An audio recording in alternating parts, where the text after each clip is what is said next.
Do you feel constant pressure, feelings of being overwhelmed? You know that can cause aches and pains. Ooh, stress. Yeah, that's what it's called, chronic stress syndrome. And we are gonna have a conversation about it right now. Situations and conversations with Trey Renee. Situations and conversations with Trey Renee. Real situations, real conversations. Empowering the community leads to elevation.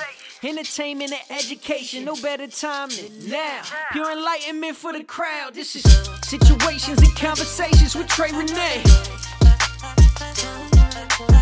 Hey, welcome to Situations and Conversations. I am your host, Trey Renee. So excited to be here with you today because we are going to talk about something really important, especially in communities of color. We're talking about chronic stress syndrome. I don't know if you've heard about it, but you are definitely going to learn about it today. That is the situation. And here to have the conversation is none other than my friend, Dr. Bukhosi Dube. Let me tell you about him, okay? Dr. Dube is a senior health advisor for Oregon Health Authority. He is also chief medical officer at Cascadia Health and host of the podcast, Ask a Black Doctor. Not to mention numerous conversations on my radio show on iHeart, Jammin' 107.5, Talking Black Health. And he is very passionate about all things healthcare, especially for people of color. Welcome to the show, everybody, Dr. Bukhosi Dube. So good to see you. Always so good to have you. You are a champion for health for all communities, but in particular, you are really passionate about communities of color. You know, it's being a person of color, it's something I'm passionate about. It's something that I have lived experience. And so I'm very comfortable talking about this because it's who I am. I can't decide one day that, hey, dude, you can stop being black today and No, and we love being black. We don't, nothing that we want to change, but it does come with some challenges in this country around being a person of color. And we've had several conversations around COVID-19. This is how we really started to know one another. So it's been, I think it's going on almost 2 years now. That's right. And one day we were talking Black Health, and we started talking about the disproportionate numbers in our community around COVID and just disease in general. And you mentioned chronic stress syndrome, and I had never heard that before. Can you break down what that is? So there are many ways to think about stress. And stress is a good thing because in the very acute stage, stress is something that's supposed to help us get through whatever difficult situation we're in. Okay. So there are two things to think about. Going back to high school biology, homeostasis, it's that balance that the body is always in. And then allostasis, which is the things that when that homeostasis is disturbed, think of a seesaw. Okay. Stable. If it's disturbed, it's no longer in homeostasis, there's an imbalance. Allostasis is what happens to bring that back into balance. So chronic stress is we're constantly out of balance, and the body is responding to make sure that it brings it back to balance, to homeostasis. I see. Okay, I think you bring up a good point, because most of the time when people hear stress, they hear with the layman terms when people are like, oh, I'm so stressed out, and it's a negative thing, which depending on the level, it can be, but from what I'm hearing, it's necessary for our body to be able to, you know, respond and react and do what we need to do when we are, faced with something maybe that we're afraid of or uncommon or danger or what? That is so true. It's something that happens to us all the time without us even thinking about it, right? If you think about a zebra in the savannah, when a lion is chasing it, it has to mobilize its entire system to make sure that it escapes that lion. Right. And there are only going to be two outcomes, right? It's going to either run away or it's going to be consumed. Lion food. It's going to be lion food, exactly. Right. We have the same mechanism in our bodies, right? And with the slight difference, we activate the same group of hormones, the same response mechanism whenever we're faced with stress. Mm-hmm. whatever stressful situation it is, whether it's you're running away from something that you're afraid of, or you're going to have a conversation with your boss where you think things are not going to go very well, or you are encountering a hostile environment, or you live in a space where that's hostile to you, you activate the same mechanism as that zebra in the savannah. I see. So, and that system is only supposed to be on for 2 to 3, 4, 5 minutes max. When it's on for a long period of time, that's what chronic stress is. So hence the chronic part. This is ongoing, constantly, way more than it should be. Yes. Okay, okay. Thank you for that breakdown, because that helps out a lot. But now that we're talking about what it is, what does it look like? Like, what are some of the symptoms that people can, I don't know, expect to see if they are suffering from chronic stress syndrome? I think to answer that question, we have to go back again to biology, but now we're going a little deeper into the details of it. So the brain is incredibly complex. There is this part in the brain called the hypothalamus. The hypothalamus, when we perceive stress, the hypothalamus is activated, and then it releases a hormone called CRT, corticotropin releasing hormone, which then acts on another part of the brain, tiny part, pea-sized, called the pituitary. The pituitary then releases ACTH, which acts on a different part of the body called the adrenaline. The adrenal gland. The adrenal gland then releases 4 hormones, and this is what we see in the human being. We see not just in us human beings, in that zebra that's running away, in that lion that's chasing the zebra as well, right? Because it also needs to activate its stress mechanism so as to catch that zebra. So what are we looking for here? So you see so those 4 hormones are glucagon, growth hormone, epinephrine, epinephrine and cortisol. And of course adrenaline. So those hormones are very good, like I said, in 2 to 3, 4, 5 minutes. Over a long period of time, they cause obesity, they cause high blood pressure, they cause heart attacks, they cause strokes, they cause kidney failure, peripheral artery disease. So it manifests in many different systems, in many different ways. You bring up something that we talked about that got us to talking about this situation, right? This conversation of chronic stress syndrome.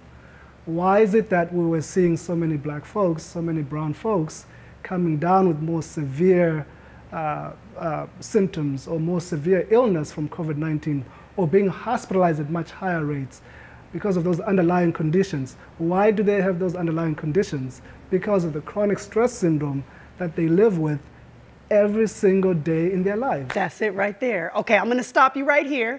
You guys, this is a very intense conversation. This situation is very real. We're going to take a quick break and come on back with Dr. Bukhosi Dube. We are talking chronic stress syndrome. And when we come back, we're going to talk about ways that we can treat it. Hang on. Special thanks to our presenting sponsor, Oregon Health Authority, helping people and communities achieve optimum physical, mental, and social well-being. Welcome back to Situations and Conversations. We are here talking with Dr. Bukhosi Dube. We've been talking about chronic stress syndrome.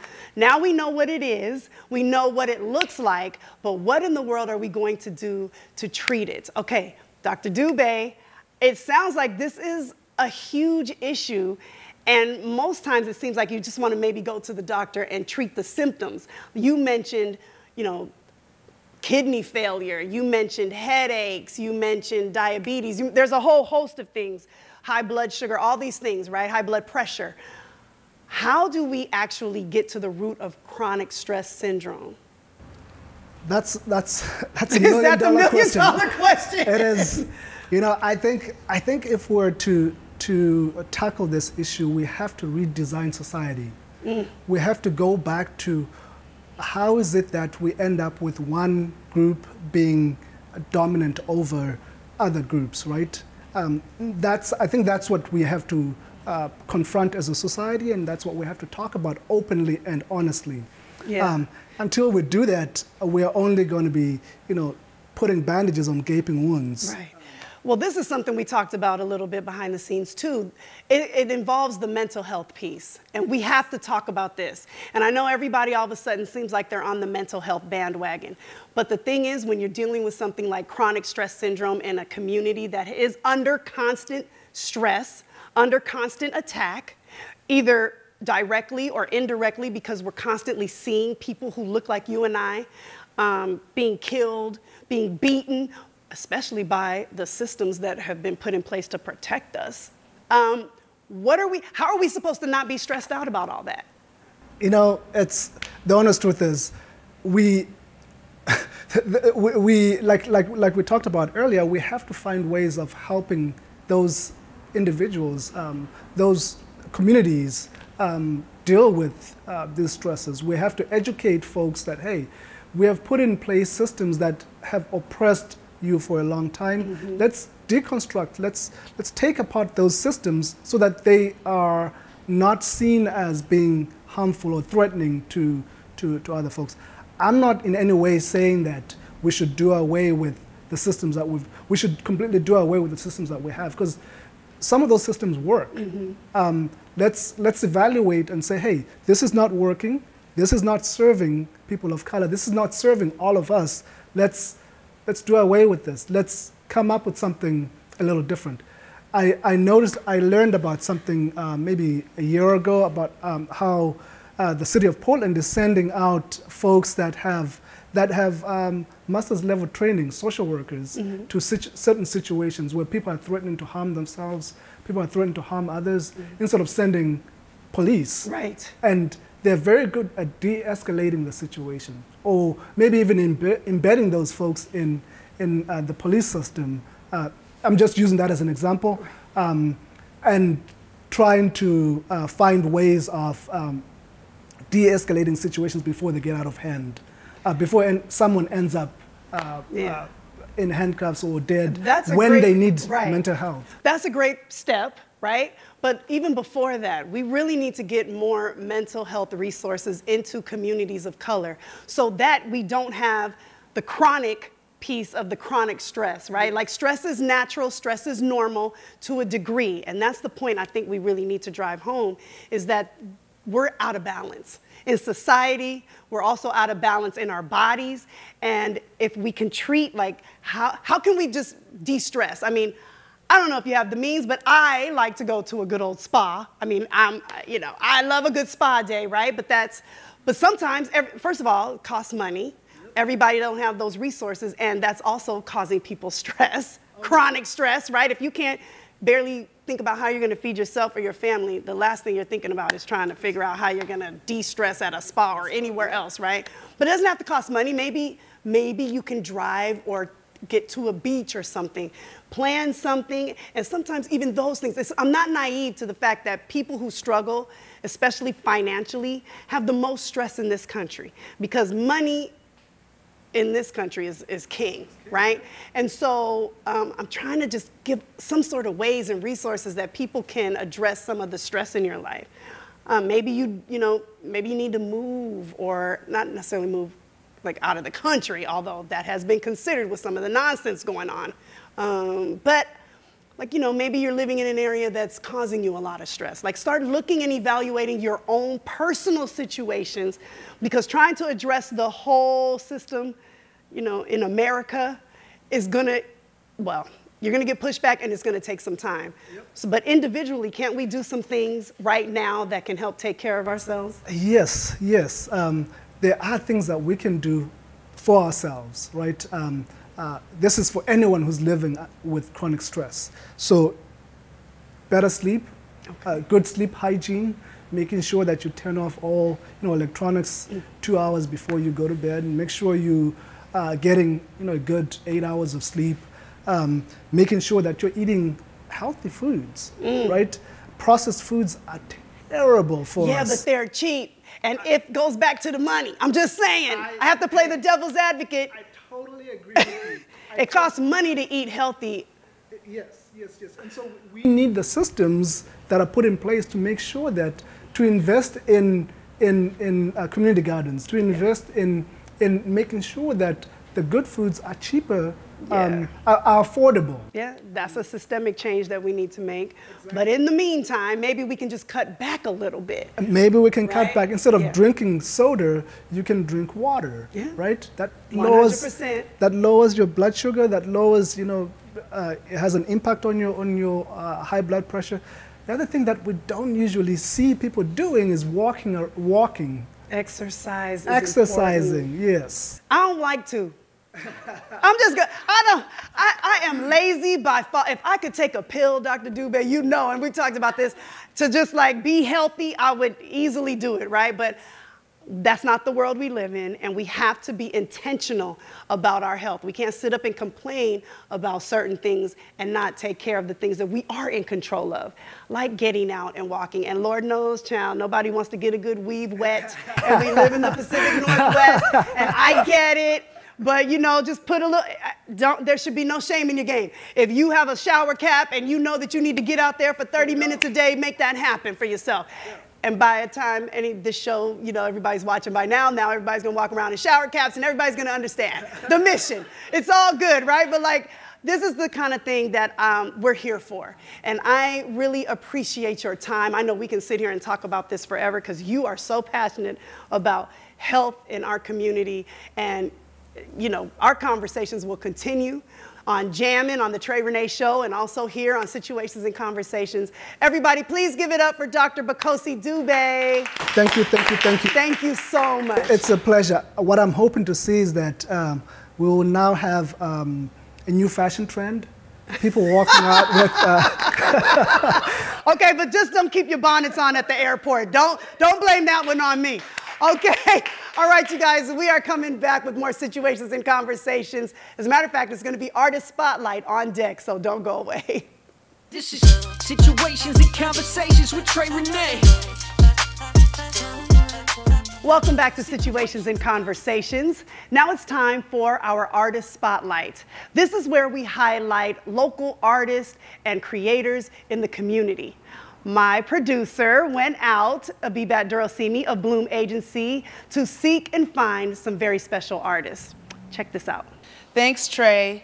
I'm here with the Artist Spotlight with Miss Arietta Ward, AKA Miss Etta. How are you? I'm good. How are you? I'm doing well, thank you. Thank you so much for being here with us. Thank you for having me. Yes. Miss Etta, if you don't know already, because she's been in the game behind the scenes in the music and Portland music industry. And I have a few questions for you, Miss Diane. Can we talk about your journey? In the beginning, I had horrible stage fright. Stage fright. I couldn't just go in headlights, just like, oh, forget all the words and all this type of stuff. Even in the beginning, when I was starting with the Doodoo Funk All-Stars, all day, all day. That's their signature. I would be in the corner and trying to, it's an improv, but I would practice my improv. If this beat comes around, I can do this. No. The Dookie Jam was a training ground for me to be able to run a band, to play with others, to be, it is my field training, per se. And just over the years, it's just gotten easier and easier and easier, and now I'm here and I'm taking over the world. When did you first love music or found the love for music?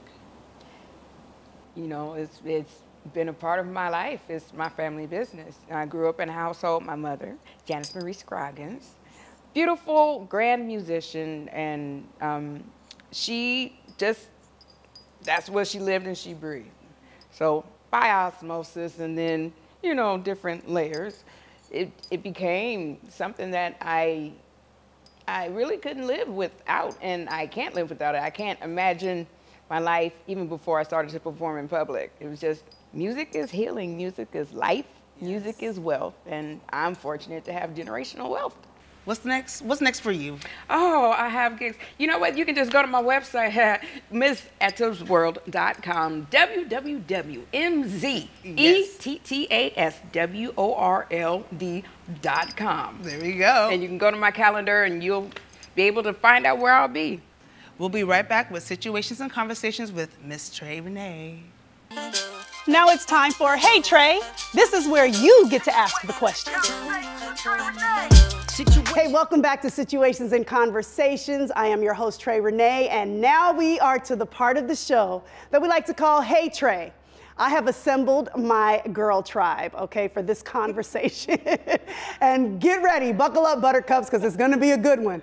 To my right, I have Abibat Durosimi of Bloom Agency. Hey, Abibat. And over here to my left, I have Donisha Stone of Crystal and Stone Events. And April Allen, author and consultant and longtime friend of all the shows. Yes. Ladies, thank you so much for being here. This is going to be so good. Okay, so the situation is, it's come to my attention that people are out here wondering if love is really unconditional. Okay. And I'm not talking about the kind of love that you have for your kids or, you know, your family members, although sometimes those can have conditions. No, right? Yes. We're talking about the kind of love where, you know, you're choosing a mate, a partner. Mm-hmm. Is that love really unconditional? Abiba, what do you think? It all depends. I think, you know, if you're a type of person that is looking for a significant other on their features, then that could be an issue. Well, right? Because not everybody, right. You're like, not everybody's about, you know, someone who has a lot of muscles or who are lean. I'm talking about a male point of view. I mean, that's your preference. That's my preference. So yes. You know what I mean? I like a well-fit man, right? But then also, do that man wants a woman that is voluptuous and curvy? And what does that look like, right? So like, do you love them for who they are? Like if they gain weight, if they lost weight, or what they are, you know? How much are we talking about though? Like how many, like 5, 10 pounds? Right. Let's be honest. I gained like 20 in mine, so I'm just asking.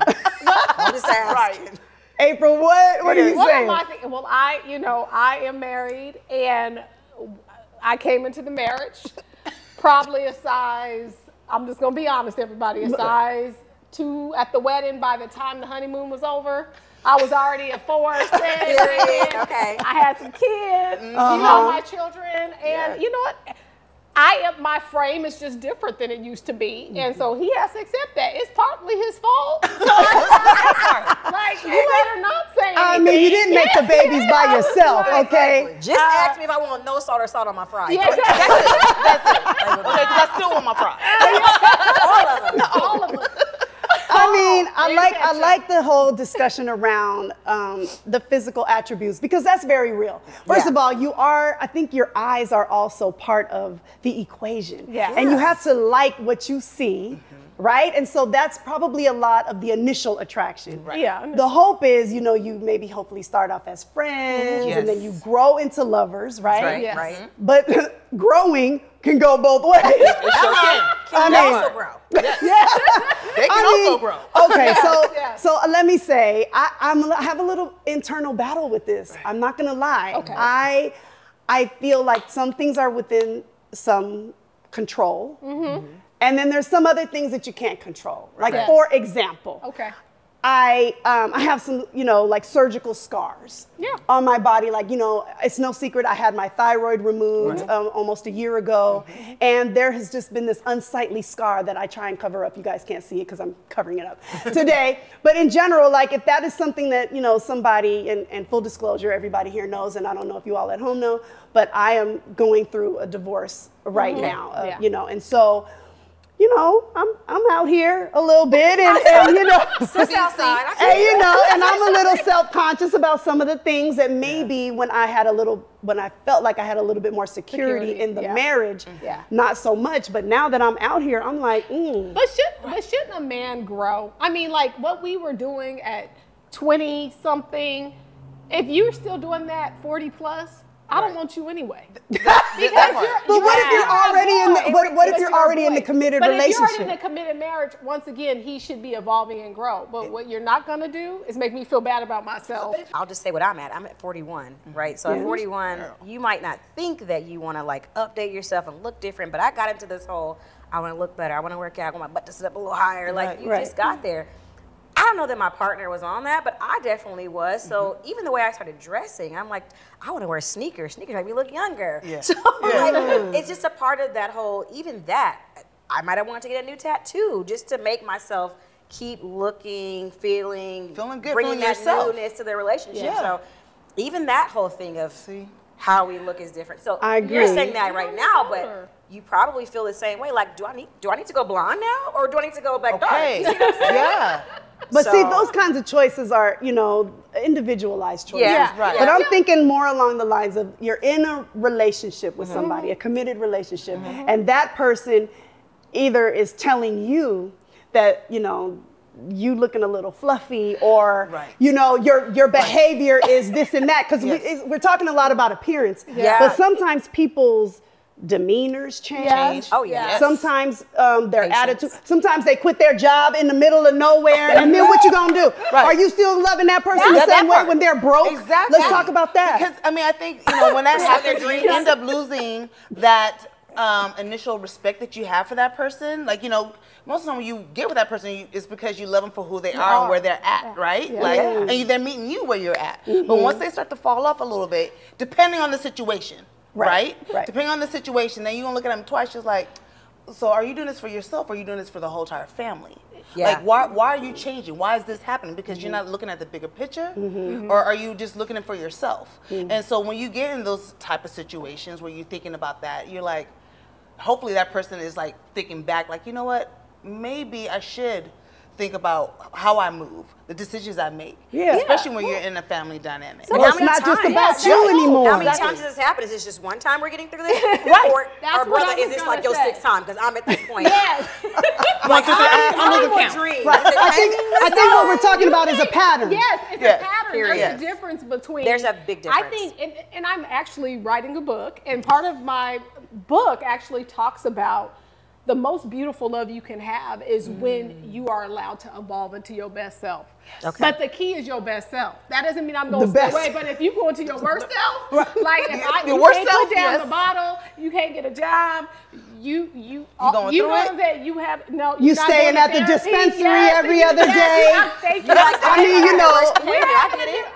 That's not what I signed up for. And that's not what you sold to me. What we do go into a marriage knowing, whatever that situation is that we are going to change. There's no way I'm going to look like what I looked like when he met me at 24. I'm not saying he's not happy, okay? But I'm just saying, though, if he had some, you know, fallacious notion that I was going to be looking like 22, snatched all the time, girl, that's not happening. Forget about it. I'm a little pooch. Exactly. Listen, and then a lot of people have that insecurities where they do want to fix that. Like, no matter what they do as far as working out or whatever they do, put it inside their bodies, their body is not forming the way they want to. So what we do, we want a little nip and tuck here. Or, I'm mad at it. Or do a little, you know, zhuzhing up here. But just enough where we feel comfortable in our own skin, right? But hoping that that person would want to be the same way. I think that's the key as we wrap up this segment of Hey Trey. You want to feel comfortable in your own skin, right? And so if you're doing you and you think that is the best you that you can be, and whoever you with is not feeling that, then it's maybe time to have a conversation around that situation. I love you ladies so much, and I love you all for being here. Thank you so much for hanging out with us today. God willing, we'll be back together again for another edition of Situations and Conversations. Until then, make sure you take excellent care of yourselves. And when you think me, think we. When you think you, think two. See you next time. Special thanks to our presenting sponsor, Oregon Health Authority. And thanks to Tabiva Styles for hair and makeup glam, as well as Adorn Boutiques for my wardrobe. Situations and Conversations with Trey Renee is shot on location at Louisa Event Space in Portland.